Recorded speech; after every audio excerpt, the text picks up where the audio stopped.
කරපු පාපේ පස්සෙන් එනවා. බේරෙන්න බැරුව යනවා. මැස්සෙක් මදුරුවෙකුට හිංසාවක් දීලා හරි සැපත හේව්වට ලැබෙන්නේ නැහැ. එහෙනම් මෙතනින් එහා ගියපු කෙනෙකුට හිංසා පීඩා දීලා සැපත හේව්වට ලැබෙන්නේ නැහැ.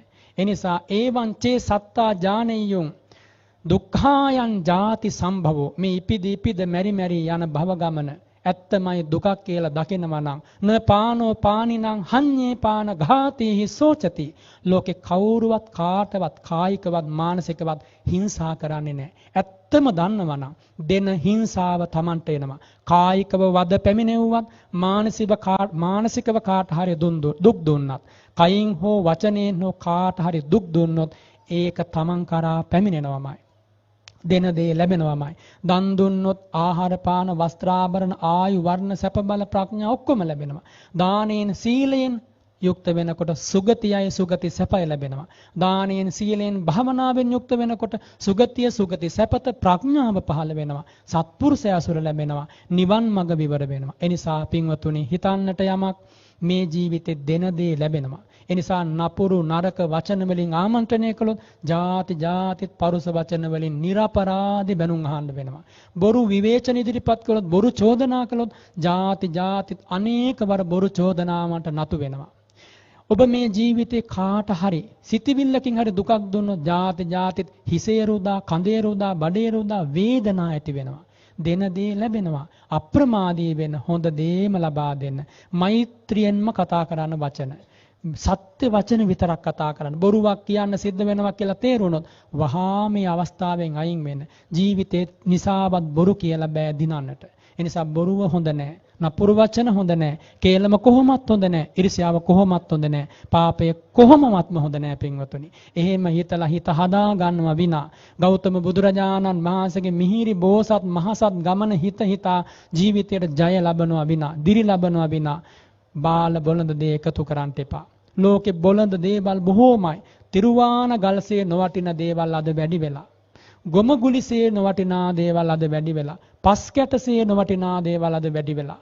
වටිනා මිනිමුතුසේ වටිනා දේවල් අඩු වෙලා. බුද්ධ ශාසනයෙන් විතරයි සද් ආචාර ලැබෙන්නේ. බුද්ධ ශාසනයෙන් විතරයි හිත නිවෙන මිහිරි බණ ඇසෙන්නේ. එනිසා ඇවිස්සෙන්නේ නැතිව නිහතමානී ගමනක් යන්න. රත් වෙන්නේ නැතිව සිසිල් ගමනක් යන්න. බුදු හදවතේ සිසිල හදවතින් ඔබත් ලබන්න බලන්න. ඒ බුදු කරුණාවේ මිහිර ඔබ ලබන්න බලන්න. එතකොට ඔබට පෙනෙනවා බුදුරජාණන් වහන්සේ මොන තරම් නිවුන ශාන්ත දාන්ත උත්තම පිරිසුදු චරිතයක්ද කියලා. එහෙම බලන්න ඔය හිත මේ වෙලාවේ බුද්ධාලම්බන ප්‍රීතියෙන් යුක්ත කරගන්න ඕන. ධම්මාලම්බන සංඝාලම්බන ප්‍රීතියෙන් යුක්ත කරගන්න ඕනේ. හිත අවදිමත් කරගන්න බුදුරජාණන් වහන්සේගේ ගුණ දෙස බලන්න. හිත අවදිමත් කරගන්න ශාසනයේ මිහිර මිදින්න. වෙන දේවල් වලට හිත අවදි කරන්න එපා. ක්ලේශයට, පාපයට, කාමයට හිත අවදි කරන්න එපා. ඒ ඉදිරියේ හිත නිද්‍රාවකටපත් කරන්න වටිනවා. කුසලයේ පින දහම සත්පුරුෂකම් හිතිරියේ හිත අවදි කරන්න. ඒකාන්තයෙන් යෝනිසෝ මනසිකාරයට නතු කරන්න. ජීවත් වන පුංචි කාලේ මහ පිනක් එකතු කළ යුතුව තිබෙනවා. පින්වතුනි, පුංචි කාලෙන් ජීවිතය අවසන් වෙනවා. මහා පිනක් එකතු කරගෙන පාරමි පුරන්න යුක්ත වෙනවා. මොකද හේතු වෙනවා මේ සසර ඒ තරම්ම දුකයි. පුංචි කාලයකින් ලොකු දෙයක් කරගෙන යන්නයි අපි මේ ලෝකෙට ආවේ. යන්න කලින් මහා කුණු ගොඩක් එකතු කරගත්තොත් මොන අවාසනාවක්ද. එනිසා එහෙම හිතන්නට බුදුරජාණන් වහන්සේ දේශනා කළා මිනිස් මනස් අසත්පුරුෂ වෙනකොට ඒ මිනිස්සු අසුරු කරගෙන ඉන්න බුහුමාටු දෙවියෝ ඉන්නවා. බුහුමාටු අමනුෂ්‍යයන් ඉන්නවා. ඔවුන් අධාර්මිෂ්ඨ වෙනවා. බුහුමාටු අමනුෂ්‍යයන් අධාර්මිෂ්ඨ වෙනකොට අන්තරීක්ෂ ඇතැම් දෙවිවරු අධාර්මිෂ්ඨ වෙනවා. ওই විදියට ඉහළ දිව්‍ය ලෝක දක්වාම ඒ පවිටු අසත්පුරුෂකම් පැතිරලා යනවා. එතකොට කරා වාතා වායන්ති කියනවා. නපුරු විසම සුලං හමනවා කියනවා. අද එහෙම වෙන්නේ නැද්ද? නපුරු විසම හුලං හමනකොට ඒ නපුරු විසම සුලං වලින් දෙවියන්ගේ විමාන කම්පා වෙනවා කියනවා. ඒ නපුරු විසම පවනින් දේව විමාන කම්පා වෙනකොට ඒ දෙවියන්ගේ හිත්වල තරහ ඇති වෙනවා. ඒ තරහ ඇති වුණාට පස්සේ මොකද වෙන්නේ? ඉඩෝරේ ඇති වෙනවා. වැස්ස නැති වෙනවා. පෑවුම ඇති වෙනවා. විසම ලෙස ඉරේ හඳේ ආලෝකය ලැබෙනවා. නපුරු විසම කිරණ හලනවා මේ ඉර හඳ. එතකොට ඒ හිරේ හඳේ පහස ලබා හැදෙන වැඩෙන භවභෝගවලට නියම ඕජස ලැබෙන්නේ නැහැ කියනවා. ඔය විදියට මුළු ගමනම මුළු පද්ධතියම ආධාරමිෂ්ඨ වෙලා මිනිස් මනසට පුදුම විදිහේ දුක් ලැබෙනවා. ඒ දුක් ලබන්නේ මේ මිනිස් මනසේ ඇති කරන සිතුවිලි. විසම සිතුවිලි. මේවා තේරුම් ගන්න, අදම තේරුම් ගන්න, දැම්මම අවබෝධ කරගන්න. මේ කියන වචන හුදු වචන විතරක් කරලා ඔහේ අමතක කරලා දාලා ගියොත් පාඩුව ඔබටමයි. ඒ නිසා මේවා ගැන කල්පනා කරන්න ඕනේ. අපි මේ ජීවත් වන ලෝකේ බුදුරජාණන් වහන්සේගේ ගුණ මීරෙන් හිත සිසිල් කරගෙන තිසරණේ පිහිටා දුකක් තියෙනවා අවබෝධ කරගන්න. දුකට හේතුවක් තියෙනවා නැති කරගන්න. දුක්ඛ නිරෝධයක් තියෙනවා සාක්ෂාත් කරන්න. ඒ උදෙසා මාවතක් තියෙනවා පුහුණු කරන්න.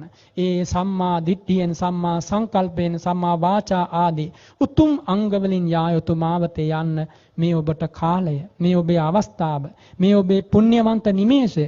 එනිසා සම්මා දිට්ඨියෙන්ම ජීවත් වෙන්න. සම්මා සංකල්පයෙන්ම ජීවත් වෙන්න. සත්‍ය මිහිරි වචන පමණක් කතා කරන්න. බොරු කේලම් හිස් වචන එපා. ලස්සන ජීවිතේ පංච සීලේම ආලෝකමත් කරගන්න. සුගති ගමනින් ආලෝකමත් කරගන්න. ඔබට මේ අවවාදය ලැබෙන්නේ, අනුශාසනාව ලැබෙන්නේ ඔබේ පිනට. මේ දහම් කතාව අද මෙතනින් නිමාවටපත් වෙනවා. ගෞතම බුදුරජාණන් වහන්සේගේ බුදු ගුණ සැබවින්ම අනන්තයි. ඒ බුදු ගුණවල වරුණාව ධර්ම කතිකයෙකුට තුන්යම් රාත්‍රියක් නෙමේ, ජීවිතයක් නෙමේ, කල්පයක් කිව්වත් අවසන් කරන්න බෑ. බුදු ඥානේ, බුදු බලයේ, බුදු ගුණයේ අනුහස දැන් ඔබට තේරෙනවා.